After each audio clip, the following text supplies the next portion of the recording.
오늘은 시대소망 14장에 있는 내용으로 예수님을 더 깊이 깨닫고자 합니다. 우리가 이 예배 시작 때 읽었던 이사야서 40장 말씀은 땅의 변화를 얘기하고 있는 그런 말이 아닙니다. 작은 산이 낮아지고 고르지 않은 곳이 평탄해지고 험지가 평지가 되고, 그러니까 지진이 났나? 도로를 닦나? 이렇게 볼 수 있는데 땅의 변화를 이야기하고 있는 게 아니에요. 이것은 메시아의 사역, 이 땅에 오시는 구세주, 예수님께서 어떤 일을 하실지에 대한 사역을 설명하고 있는 메시아의 도래를 예고하는 아주 중요한 예언 중에 하나입니다.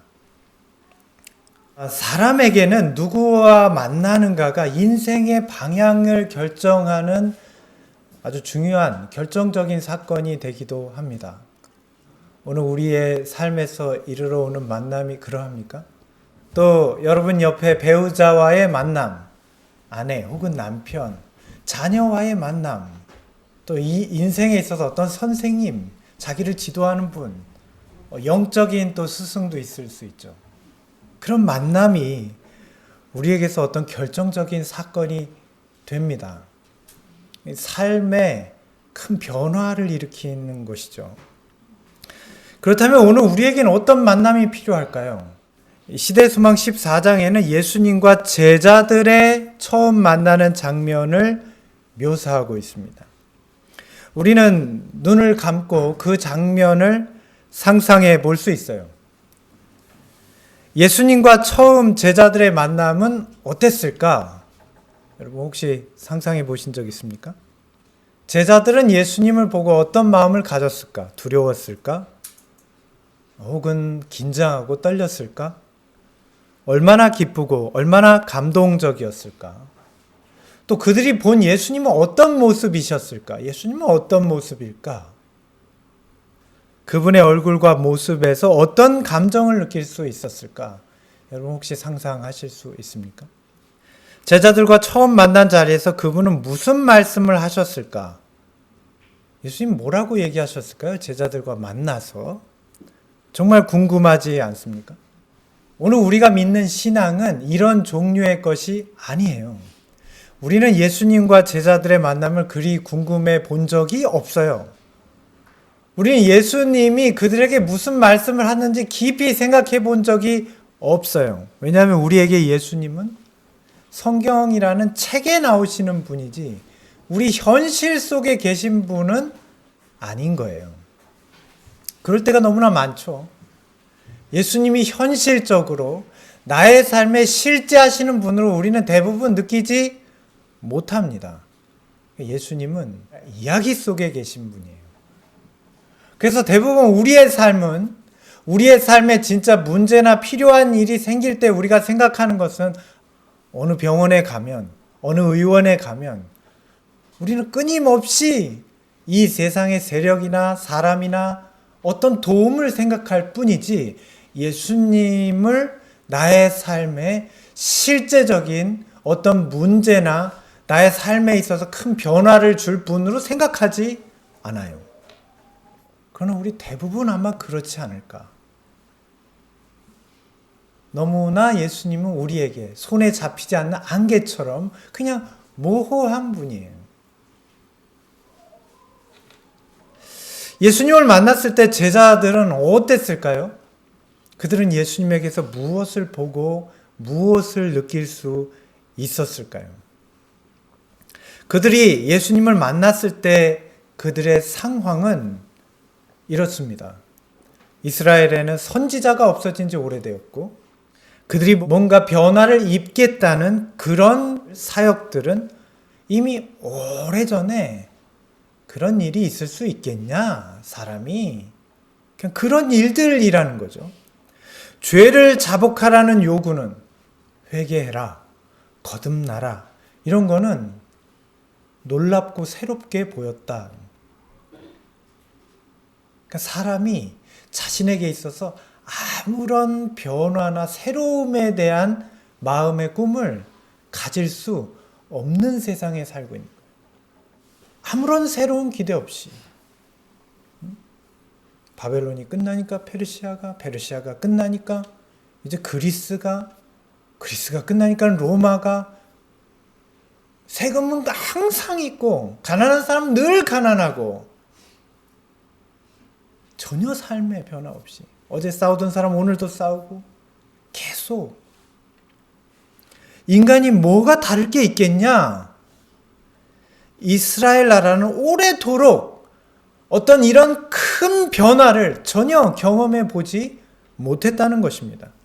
바싹 마른 광야의 그 땅바닥들처럼 그들의 심령은 메말라 있었고, 그들에겐 세속적인 정신이 그들의 마음과 사람들, 마을 전체에 뒤덮고 있었던 거죠. 성경을 달달달 외우는 사람들이 그들의 삶 속에서는 어쨌다고요? 출세해야지, 공부 잘 해야지, 먹고 살아야지, 그래야 믿음도 하지, 이런 게 아주 팽배했다는 것이죠. 그들은 여전히 가난했고, 여전히 힘들었고, 여전히 소망 없고, 죄로 뒤덮인 세상 가운데 살았습니다. 그런 그들에게 산이 낮아지고 작은 언덕이 평탄케 되는 것과 같은 그런 심령의 변화는 전혀 기대할 수가 없었습니다. 교만한 자가 다스리는 세상에서, 부요한 자가 억누르는 약육강식의 세상에서 그들은 그런 변화를 경전의 한 구절처럼 읽었을 뿐이에요. 과연 누가 그 말씀을 선포하며 실제로 그런 변화를 그들에게 실감나는 사실로 보여줄 것인가? 그들은 전혀 기대할 수가 없었습니다. 다만 그들이 기대한 것은 단지 이런 현실의 고통에서라도, 그냥 먹고 사는 문제라도, 내 자식 출세라도, 내 몸 질병이라도 그냥 조금 나아지면 좋겠다. 그런 기대를 가지고 메시아를 기다렸다는 거예요. 그때 침례 요한이 나타난 겁니다. 그 메마른 광야에서 마른 땅처럼 지쳐버린 그들의 심령을 적셔주는 음성이 침례 요한을 통해서 그들에게 외쳐진 것입니다. 뭐라고 외쳐져요? 내 백성을 위로해라. 그 복역의 때가 끝났다. 이제 죄사함을 입었느니라. 이사야서 40장의 말씀을 이렇게 요한이 말했어요. 내 백성을 위로해라. 죄로 고통하는 시대는 이제 끝났다. 그들은 여전히 고통 가운데 있는데, 그들은 여전히 세금을 내야 하는데, 이제 세금 낼 돈이 없어서 집기를 팔아야 되고 자식을 노비로 보내야 되는데, 그들의 복역의 때는 끝났다. 비록 그들이 바벨론에서는 풀려났지만, 페르시아에서는 노임을 얻었지만, 헬라로부터는 구원을 얻었지만, 여전히 로마가, 여전히 부자들이 득세하는 세상에서 내 백성을 위로해라. 그 복역의 시대가 끝났다. 죄로 고통하는 시대는 끝이 났다. 누가 믿을까요, 이 말을? 우리에게 닥친 현실이 뭐냐? 괴로움이죠. 무슨 새로움이 있나? 무슨 이 시대의 구원이 있나? 내가 뭘 하든, 부자든 가난하든, 어딜 마음대로 갈 수가 있나? 뭘 할 수가 있나? 빚은 점점 늘어난다고 그러고, 갚을 길은 없다고 그러고, 세상은 말세가 돼서 곧 끝날 것 같은데, 재난은 끝이 없는데, 질병은 정리될 기미가 보이지 않는데, 우리는 점점 약해지고, 숨쉬기도 힘든 세상에 내 백성을 위로해라. 죄로 고통하는 시대는 끝났다. 너희 죄악이 모두 사함을 받을 것이다. 그분이 오셨다. 아무도 못 믿는 거죠. 그런데 침례 요한이 외치는 이 말씀은 사람들 사이에 들리기 시작했어요. 왜 들렸을까요? 예전에 이 말 하는 사람이 없어서 안 듣다가 이 말을 하는 새로운 사람이 출연해서 들리는 거예요. 여러분, 말이 들리게 하는 사람이 있고 안 들리게 하는 사람이 있어요. 성령의 은혜죠. 누가 들리게 할까요? 우리가 기도할 때, 우리가 성령의 은혜를 입을 때 누군가의 귀에 들리게 되죠. 왜냐하면 들리는 건 귀에 들리는 게 아니라 그 마음에 들려야 되는 거기 때문에 성령께서 마음을 여시고 성령의 음성으로 이야기하면 들리게 되죠. 요한이 그런 사람이에요.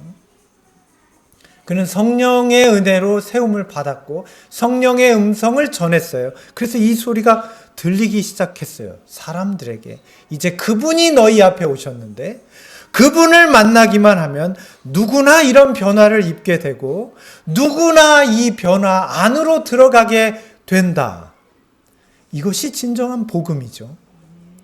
사람을 죄로부터 자유케 하는 것이 복음의 본질이죠. 교회 나오는 게 아니고 전도에 참석하라는 게 아니고 현미밥 먹으라는 게 아니고 사람을 죄로부터 자유케 해서 그분의 나라에 들어가게 하는 게 복음이죠. 변화는 바로 이런 사람이 죄로부터 자유케 됨으로 오는 변화입니다. 그러므로 만약 나에게 이런 변화가 없다면, 지금 나에게 그런 변화가 없다면 그건 죄로부터 자유케 하는 경험이 없다는 뜻이죠. 나에게 이런 경험이 없구나. 오늘 우리에게 이런 변화가 있습니까? 있었다면 우리가 당연히 알았겠죠. 변화가 있다고. 만약에 그런 변화를 경험했다면 우리는 당연히 예수님을 아는 거겠죠. 변화는 그분이 일으키시는 거니까. 없었다면 혹시 아직도 예수를 모른다고 말할 수도 있겠죠. 신앙을 수십 년 했어도, 목사나 장로나 집사라는 직분을 가졌어도, 내가 교과를 아무리 잘 가르치고 내가 아무리 봉사를 잘하고 내가 아무리 해외에서 선교를 해도 그분을 모를 수 있죠. 나에게 이런 변화가 지금 없다면 하나님의 영이 그 각성시키는 기이한 능력을 가지고 사람들을 만지실 때 인간의 교만심은 낮아진다. 세상의 쾌락과 지위와 권세는 쓸모없는 것처럼 보이게 된다. 모든 이론, 하나님을 아는 것을 대적하여 높아진 것, 이 모든 것은 다 헤쳐지고 모든 생각은 사로잡혀 그리스도에게 복종케 된다. 사람들 가운데서 그토록 과소평가되어 온 겸비, 자아, 희생적인 사랑은 유일하게 가치 있는 것으로 높여진다. 이것이 복음 사업이 아닌가. 예수님을 만나게 되면 이렇게 된다는 것이죠. 예수님을 만나게 될 때 교만심은 낮아지고 세상의 지위, 권세가 다 쓸데없구나. 나는 이제 이런 것들을 더 이상 쫓아가지 말아야지. 그런 생각이 든다는 것이죠. 예수님을 만나면, 그분을 경험하게 되면 이게 진정한 변화죠. 하나님을 아는 것을 대적하여 일어난 인간의 모든 것, 하나님을 아는 것을 방해하는, 그래서 인간의 마음에 나타난 모든 것이 낮아진다는 것이죠. 그게 겸손이죠. 착해 보이는 거 겸손 아니고, 착한 사람 더 괴로워요. 겸손은 그게 아니죠. 하나님을 대적해서 일어난 모든 것이 낮아지는 게 겸손이죠. 하나님을 아는데 전혀 장애가 없어요.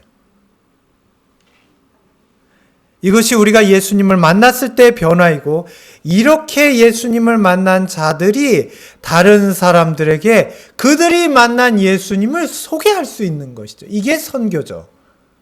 내가 만난 예수를 전해주는 것. 오늘 우리는 이런 사람이 되어야 되겠습니다. 사실 우리는 내가 본 적이 없는 것을 보여주려고 하고 내가 들은 적이 없는 음성을 들려주려고 하죠. 그게 오늘 우리의 모습이에요.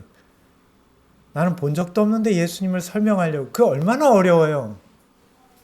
우리가 본 적 없는 예수님을 말하려고 할 때 뭐라고 말해주겠어요? 그러니까 이론적이죠.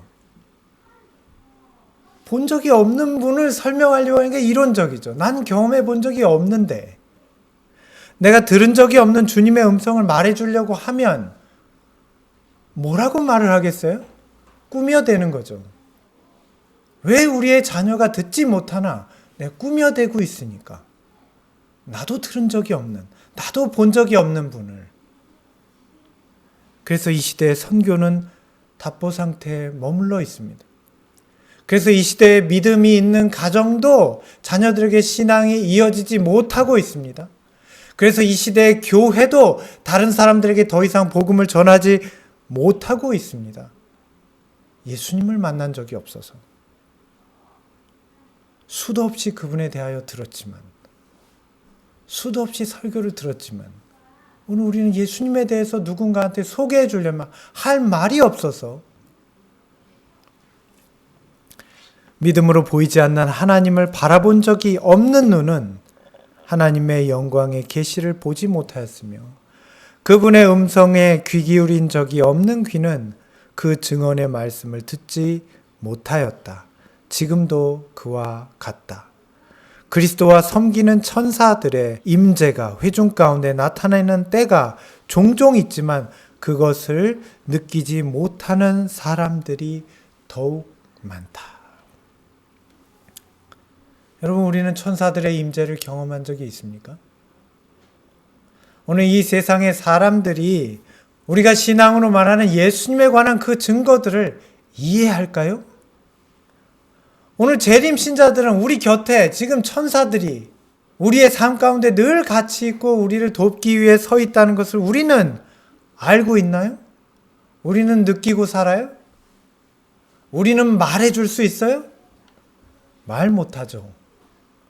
내가 본 적이 없는데, 내가 들은 적이 없는데, 내가 경험해 본 적이 없는 것을 설명하는 것은 너무 어려운 일이죠. 오늘 우리는 그런 가운데 있는 것입니다. 그런데 예수님을 만나면 천사들이 하늘 문을 열고 내 눈앞에 오르락내리락 하는 것을 우리가 볼 수 있대요. 예수님이 그렇게 말씀하셨어요. 만일 너희가 나를 그렇게 믿는다면 너희 믿음대로 될 것이다. 믿음이 너희 안에 있는 것을 네가 느끼게 될 거다. 너희는 장차 하늘이 열리되 결코 다치지 않는 것을 볼 수 있을 거다. 마음의 눈으로.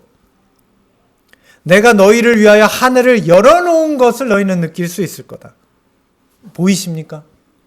우리 옆에 천사들이 하늘 문을 열려있는데 오르락내리락 하는 거 안 보이세요? 표정이 나만 안 보이나 그런 분도 있는 것 같은데. 지금 마음의 눈으로 영적인 눈을 뜨게 된다네요. 보아야겠죠. 그것도 그냥 할 일 없이 휘적휘적 왔다 갔다 하는 게 아니라 하늘의 보화들을 가득 짊어지고 내 앞에 와서 풀어놓고 또 올라간다는 거예요. 왜? 또 가지고 오려고? 누가요? 천사들이. 제가 여러분 마음을 표정으로 느낄 수 있어요. 말도 안 되는 소리 하지 마라. 네, 여러분의 눈빛만으로도 그걸 느낄 수가 있어요. 네, 아주 좀 더 격하게 말하면 웃기는 소리다. 웃기는 소리다. 그런 게 어디 있나. 근데 예수님이 그렇게 말씀하셨어요. 예수님이 너희가 나를 만나면, 나를 보기만 하면, 내 음성을 들을 수만 있으면 그때부터 하늘의 문이 활짝 열려서 닫히질 않고 천사들이 그 보화를 지고 오르락 내리락 한 번 왔다 가는 게 아니고 계속 어제 줬는데 오늘 또 주고, 어제 줬다는 건 내일도 준다는 거, 내일도 준다는 건 모레도 준다는 거, 계속 준다는 것, 그런 뜻이라고 합니다. 그래서 풀어놓고 또 올라가고 계속. 야곱은 이걸 보았던 사람이죠. 야곱은 실제 이걸 봤어요. 베델에서. 그때는 베델이 동네가 아니었고 그냥 뻘판이었어요. 아무것도 없을 때 거기에다가 이 야곱이 잠자다가 일어나서 여기 나중에 동네가 되겠구나. 그리고 이제 야곱은 그 땅 보는데 재주가 있는 사람인가 봐요. 돌멩이밖에 없는 데에다가 돌을 세우고 기름을 붓고 이름을 지었어요. 베델이라고. 베델이 무슨 뜻입니까? 하나님의 집이에요. 아무것도 없는 벌판에 왜 하나님의 집이에요? 천사들이 오락내락 했으니까. 하늘문이 열렸으니까. 어떤 사람이, 형한테 쫓겨서 도망가던 사람이 도망가다가 생각하기를, 세상에 내가 의지할 때 아무것도 없구나. 형제가 나를 죽이려고 하니 사실은 자기가 잘못해놓고선. 야곱의 이름이 무슨 뜻이죠? 사기꾼이죠. 자기가 사기꾼 짓 해놓고 그것도 형한테, 그것도 멍청하게 자기보다 훨씬 힘도 세고 무서운 형한테 자기는 잘했다고 그런 모양이에요. 아무 의지할 데 없구나. 그런데 하나님께서 그런 야곱 앞에 하늘 문을 열고 천사들이 오르락내리락하게 했어요. 뭘 잘했다고 그렇게 한 거예요? 잘한 거는 아무것도 없어요. 기도했기 때문에. 의지할 때 하나도 없어서 하나님 좀 보게 해달라고. 내 나름대로 잘 산다고 산 건데 이 모양이니? 그랬더니 그 하나님께서 열어주셨죠. 그 하나님이 누구예요? 오늘 얘기하는 이 신약의 예수님이죠. 그런 마음을 가졌던 자가 지쳐 쓰러졌다 해도 예수님과의 만남이 있으면 그는 하늘에서 천사들이 자기 앞에 오락내리락 하는 것을 본다는 겁니다. 그럼 지금 우리는 어떻게 하면 될까요? 어제 애인한테 실현당한 사람, 어제 돈 때문에 괴로움 당한 사람, 어제까지 잘못된 나의 삶 때문에 고민하고 넘어지고 나는 죄인이라고 여겨지는 사람, 나는 지금까지 예수님 없다고 믿었던 모든 사람, 지금 기도하면, 지금 그분을 간구할 때 하늘 문을 열고 천사들이 우리 앞에 오르락내리락 하겠다. 예수님을 만나기만 하면 오늘 그 약속을 우리한테도 하시는 겁니다. 저 같으면 예수님을 만나겠습니다. 여러분은 어떻게 하시겠습니까? 하늘의 천사들은 땅에서 하늘로, 하늘에서 땅으로 항상 왕래하고 있다. 곤고한 자와 고통당하는 자들을 위한 그리스도의 기적은 천사들의 봉사를 통하여 하늘의 능력으로 이루어졌다. 하늘의 사자들의 봉사로 말미암아 그리스도를 통하여 온갖 축복이 하나님에게서 우리에게로 이르러 온다. 오늘 이것을 믿으시기 바랍니다. 예수님을 만나면 바로 이런 하늘로부터 천사들을 통해 내려오는 영적인 복이, 곧 영원한 복이 우리에게 누릴 수 있도록 주어진다는 것을 정말 믿으시기 바랍니다. 이것은 저의 말이 아닙니다. 그러면 예수님을 처음 만난 제자들은 과연 어떤 모습을 보았을까요? 참 궁금합니다. 오늘 우리가 생각하는 이런 것들을 그들은 보았을까요? 그들은 어떤 예수님을 보았을까요? 예수께서 그들을 처음 만나셨을 때 요단 강가에서 침례 요한이 회개의 기별을 외치고 있었습니다. 그분의 모습은 아마도 그들 주변에 있는 많은 평범한 유대인들의 모습과 전혀 다르지 않았을 것입니다. 예수님은 목수였고 가난했고 그분의 복장 역시 남루했을 것입니다. 그렇다면 그들은 그런 예수님을 어떤 모습으로 보았을까요? 특별하게 보았을까요? 어떻게 예수님을 봤을까요? 침례 요한이 말합니다. 그들에게 바로 저분이다. 손으로 가리키면서 당신들은 나를 우러러 보는데 사실은 내가 지금까지 얘기했던 분이 바로 저분이다. 그런데 전혀 특별한 게 없어요. 전혀. 침례 요한은 말하기를 나와는 비교할 수도 없는 그분이 바로 저분이다. 그런데 자기들과 조금도 다를 바가 없는 너무나 평범한 분이에요.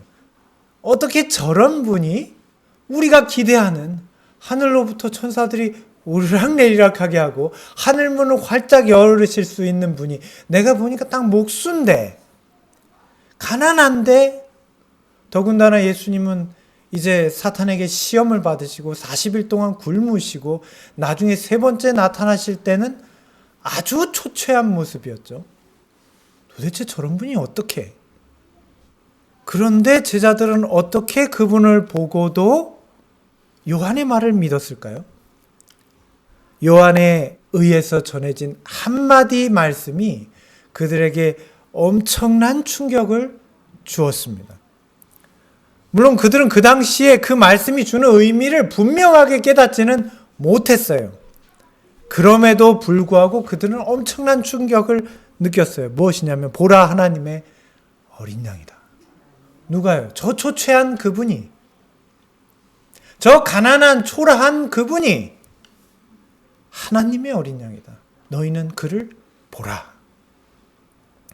그리고 제자들이 그분을 봤어요. 그랬더니 지금까지 보지 못했던 엄청난 능력이 그분을 통해 보이기 시작했어요. 느낄 수 없는 분위기가 느껴지기 시작했어요. 그들에게 예수님의 모습은 정말 엄청난 감흥을 일으켰습니다. 도대체 저분은 누구실까? 어떤 인간에게 저런 분위기가 나타날까? 예수님을 바라본 사람들은 그분의 얼굴에 거룩한 동정과 뚜렷한 능력이 어우러져 있는 것을 보았다. 모든 눈길마다 얼굴 전체에 겸손과 말할 수 없는 사랑의 표정이 깃들여 있었다. 그분의 태도는 온순하고 겸손한 반면 숨길래야 숨겨질 수 없는 능력이 그를 통해서 보여졌다. 예수님은 어떤 분이십니까? 제자들은 예수님이 무엇을 보았을까요? 과연 그분이 하늘 문을 열고 닫는 것을 그들이 느낄 수 있었을까요? 천사들을 불러내릴 수 있는 분으로 그들이 느꼈을까요? 우리는 생각해요. 예수님이 참 초라하다. 맞아요. 예수님 초라해요. 가난하고 가난한 사람들 틈에 끼어 있는 분.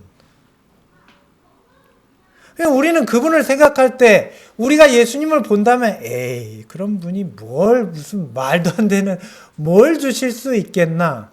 그런데 여러분 이 말씀을 잘 생각해 보세요. 예수님은 어떤 분이신가? 예수님은 온 우주에 가장 거룩한 분, 삼위 하나님이 계신데 그 삼위 하나님께서 온 우주에 사탄의 미혹으로부터 그분을 나타내셔야 될 필요가 있었어요. 그러니까 사탄은 하나님을 말하기를 하나님은 우리를 다스릴 자격이 없다. 그분은 힘만 세고 능력만 좋지 결코 우리를 위하여 봉사하고 우리를 위할 수 있는 분이 아니다. 그러니까 자기를 나타낼 필요가 있었어요. 하나님이 온 우주에 가장 위대하고 가장 거룩하고 영광에 계신 분이. 그래서 하나님께서 온 우주에 사탄의 미혹으로부터 자신을 나타내기 위하여 특별히 어디에? 죄로 인하여 타락한 이 지구별에 인간들에게 자신을 드러내기 위하여 수천 년간 준비하고 벼리고 계획한 다음에 그 계획의 결정체로 나타나신 분이 예수님이에요. 조금도 실수가 없으신 분이, 조금도 후회하지 않는 그분이 준비하고 결심해서 나타낸 하나님의 결정체가 예수님이에요. 하나님께서 인간으로서 자신을 표현한 모든 것이 예수님이에요. 우리가 볼 때는 뭐 이렇게 초라하고 가난하고 그런 것 같잖아요. 그런데 이 하나님에 대하여 우리의 마음에 있는 모든 것을 비우고 그분을 바라보면 하나님의 결정적인 모든 표현이 예수님이라는 걸 알게 돼요. 그러니까 예수님은 인간으로 표현된 하나님의 일부가 아니라 어떤 분이 그렇게 설명하시대요. 예수님은 하나님의 일부라고 인간으로 표현된 하나님의 전부예요. 전부. 인간의 말과 인간의 행동으로 인간 세상에 표현된 하나님의 모든 것이 예수님이에요. 단지 인간이 그걸 모를 뿐이에요. 모르니까. 천사들은 알죠. 그 과정을 다 봤으니까. 그러나 영적으로 죽은 상태에 있는 인간들은 스스로는 이분을 알 방법이 없죠. 그래서 하나님이 택하신 방법은 우주에서 가장 낮은 자리에 처한 인간의 낮은 처지까지 내려가시는 것입니다. 수학은 못하면 어떻게 해야 되는지 아세요? 그러니까 고등학교 2학년이 수학을 못하면 고등학교 1학년으로 내려가면 된답니다. 고등학교 1학년으로 내려가서 수학이 안 된다. 그럼 중학교 3학년으로 내려가면 되는 거예요. 중학교 3학년 거도 모르겠다. 그럼 중학교 1학년, 초등학교. 그래도 모르겠으면 어디로 가야 돼요? 구구단 외워야죠. 더하기 빼기 하고. 자, 그러면 이 지구에서 제일 위대한 게 뭐예요? 사람들이 인간이라고 하잖아요. 그죠? 자, 그런데 뭐가 위대하냐를 우리는 돈 많은 거, 무서운 거로 따지잖아요. 인간의 기준은. 근데 우주의 기준은 좀 달라요. 우주의 위대함은 그가 나타내는 결과, 영향력, 도덕성 이런 거로 알 수 있어요. 자, 그러면 이 지구에서 가장 위대한 게 인간이라고 말할 수 있을까요? 자, 이 지구에서 가장 큰 해를 끼치는 존재가 뭐예요? 모기예요? 파리예요? 저도 모기 너무 싫어하는데 파리 참 싫어하고. 근데 모기, 파리보다 더 큰 해를 끼치는 게 있어요. 모기, 파리는 핵미사일을 쏠 줄 몰라요. 모기와 파리는 미세 플라스틱을 못 만들어요. 이 지구에서 가장 낮은 존재는 뭐예요? 인간이에요. 이 지구를 망하게 만들었으니까. 왜 예수님이 인간이 되셨을까요? 가장 낮은 존재이기 때문에. 공동번역 성경에는 이렇게 말합니다. 그리스도 예수는 하나님과 본질이 같은 분인데 굳이 일부러 하나님과 동등한 존재가 되려 하지 않으시고 오히려 당신의 것을 다 내려놓으시고 종의 신분을 취하셔서 우리와 똑같은 인간이 되셨습니다. 온 우주의 밑바닥별, 온 우주는 타락 안 했는데 온 우주에서 제일 밑바닥에 있는 저질별, 지구를 이 모양으로 만든 가장 저열한 존재, 인간, 예수님이 그렇게 되신 거예요. 아무것도 깨닫지 못하는 인간을 다시 하늘과 연결하시기 위해서, 하늘문을 여시고 천사들이 오락내리락하게 하시기 위해서 예수님은 우리와 같은 사람이 되셨습니다. 그분은 온 우주를 창조하신 하나님인데 그 위대하신 분이, 그 크신 분이 이 낮은 인간인 우리가 도대체 뭐라고, 그냥 이렇게 살다가 좀 이따 죽을 텐데 우리 욕심껏 살다가 쓰레기 맘대로 버리다가 이런 인간이 도대체 뭐라고, 소망 없이 살다가 욕심대로 살다가 그냥 먼지처럼 사라져 버릴 나인데 무엇 때문에 이 낮은 자리까지 오셨을까? 그분은 도대체 왜? 이것이 예수님을 통해 나타난 하나님의 구속의 신비 아닌가요? 예수님을 만나시기 바랍니다. 그분을 만나는 것이 우리에게 희망입니다. 여러분, 종교도 힘이 있을 때 하는 겁니다. 세상의 가장 큰 가르침이 종교라는 뜻이거든요. 종교 아무 의미 없어요. 종교적인 믿음이라는 거 힘이 있을 때 하는 거예요. 사람 노릇할 때. 연세가 드시니까 그것도 힘든 거예요. 종교라는 게 조금 그럴듯해 보이잖아요? 사람에게 뭔가 소망을 주는 것 같잖아요? 사실은 아무것도 아닙니다. 인간이 만들어낸 거에 불과해요. 그러니까 여러분, 예수님을 만나시기 바랍니다. 이건 종교적인 믿음이 아닙니다. 예수님은 온 우주를 지으신 하나님께서 인간의 말로, 인간의 행동으로, 인간의 모습으로 표현된 하나님의 모든 것이에요. 어떤 사람들이 예수님을 종교라고 생각하는데 종교 아니에요. 종교는 인간이 힘 있을 때 하는 거예요. 우리가 믿는 믿음은, 우리의 신앙은 종교가 아니라 그분을 만나는 겁니다. 예수님을 믿어야 할 것입니다. 오늘 이 말씀을 읽고 오늘 이 시간을 좀 정리하고자 합니다. 예수께서 가난과 겸비 가운데서 오신 것은 우리의 구속주가 되실 뿐만 아니라 우리의 모본이 되시기 위함이었다. 예수께서 왕과 같은 화려함을 가지고 오셨더라면 어떻게 우리에게 겸비를 가르치실 수 있었겠는가? 예수께서 왕으로 오셔서 사람들 가운데 거하셨다면 비천한 자들의 소망은 어디에서 찾을 수 있었겠는가? 왜 예수님이 인간으로 오셨습니까? 우리가 가장 낮은 처지에 있기 때문에. 왜 예수님은 우리에게 그런 모습으로 다가오셨습니까? 우리에게 하나님의 말씀을 전해주게 하기 위해서. 예수님을 만난 사람들은 어떻게 되었습니까?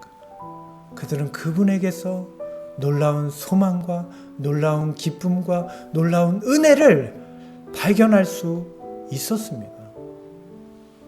오늘 우리가 예수님을 만난다면 우리도 그럴 것입니다.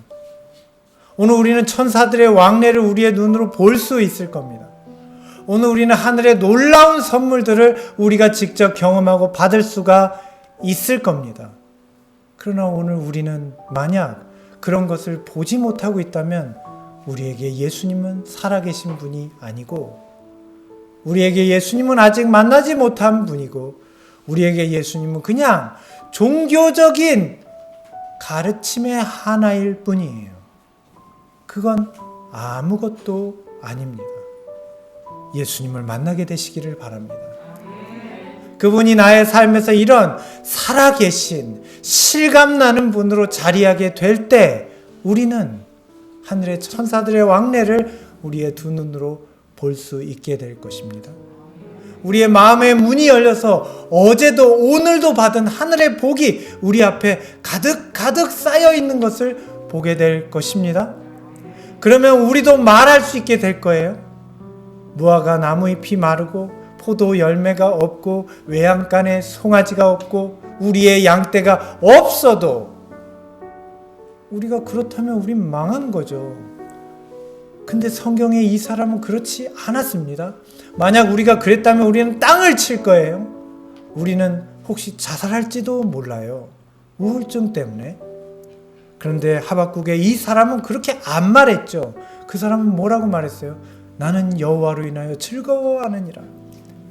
예수님을 만났으니까. 그의 앞에는 하늘의 보화들이 가득 쌓여 있으니까. 질병 중에도 평안하니까. 병이 걸려도 그 평안 때문에 나아버리니까. 누구든지 그에게서 그 평안을 발견할 수 있고, 그런 사람들을 보고도 하늘의 은혜를 느낄 수가 있으니까. 오늘 저와 여러분은 이분을 만난 사람으로 생애하게 되시기를 간절히 바랍니다. 오늘 그런 안식일이 되시길 간절히 바라며 오늘 말씀을 마치겠습니다.